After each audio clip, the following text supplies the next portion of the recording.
ഏറ്റവും പ്രധാനം, ഞാനൊരു കൂട്ടുകുടുംബത്തിൽ വളർന്ന ആളാണ്.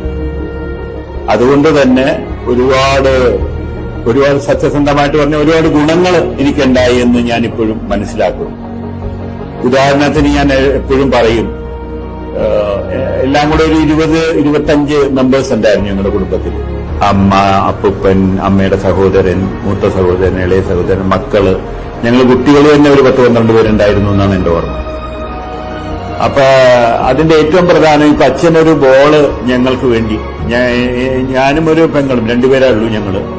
പക്ഷെ ഒരു ബോള് മേടിച്ചുകൊണ്ട് വന്നാല് സ്വാഭാവികമായിട്ടും എന്റെ കസിൻസോ അല്ലെങ്കിൽ താഴെയുള്ള ആൾക്കാരോ മുതിർന്ന ആൾക്കാരോ അത് തട്ടിപ്പറിച്ചു എന്നിരിക്കെ സ്വാഭാവികമായിട്ട് അച്ഛൻ എന്ത് പറയും? അത് എന്റെ ചേട്ടനല്ലേ, എന്റെ അനിയനല്ലേ, നിനക്ക് തിരിച്ചു തരും എന്ന് പറയുന്ന വാക്ക് വലിയൊരു കോംപ്രമൈസാണ്. നമ്മൾ 3-ാമത്തെ വയസ്സിലാണ് ഇത് അച്ഛൻ പഠിപ്പിക്കുന്നത്. ഈ വാക്ക് എന്നുള്ളത്, ഈ നിനക്ക് തരും, എന്റെ ചേട്ടനല്ലേ, അനിയനല്ലേ എന്നുള്ളത് നമുക്ക് വലിയൊരു സീഡാണ്. ആ സീഡാണ് നമ്മൾ സത്യസന്ധമായിട്ട് പറഞ്ഞാൽ നമ്മുടെ ഒപ്പം വളരുന്നത്. അപ്പൊ കോംപ്രമൈസ് എന്നുള്ളത് 3-ാമത്തെ വയസ്സിൽ പഠിച്ചു. ആ കോംപ്രമൈസ് ഒരു കാരണവശാലും ഒരു ജന്മത്തിലും അത് പോകൂല.